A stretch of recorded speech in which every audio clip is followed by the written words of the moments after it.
Hello guys, do you know this? Unajua wateja wananunua kwa sababu tofauti tofauti, ukiacha needs and wants. Leo nataka nikupe sababu ya msingi sana ambayo inafanya wateja wanunue na warudi katika biashara yako, kampuni yako, taasisi yako. Sababu yenyewe ni memory au kumbukumbu. Inaonekana kama ni kitu kidogo, lakini ni kitu kikubwa sana kwenye biashara. Kwa nini?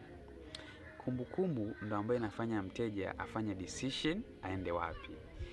Bila kumbukumbu mteja hawezi akafanya decision yoyote. Na hiyo hata katika maisha ya kila siku, mtu anafanya decision kutokana na memory au kumbukumbu. Kwa hiyo hakikisha kama wewe ni mjasiriamali, kama ni mfanyabiashara, unatengeneza kumbukumbu kwa wateja wako. Unatengeneza memory kwa wateja wako. Je, ni vitu gani ambavyo unaweza ukafanya ili uweze kutengeneza kumbukumbu?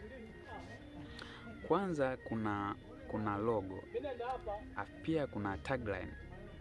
Logo tunasema ni symbol au design au image ambayo ina-identify kampuni au biashara husika. Hiyo ndo logo. Alafu kuna tagline au unasema kama kauli mbiu ya kampuni au msemo wa kampuni. Kwa mfano, nasema kama Murphy Global Supermarket nasema quality for the world. So hiyo ni tagline au msemo wa taasisi au kampuni.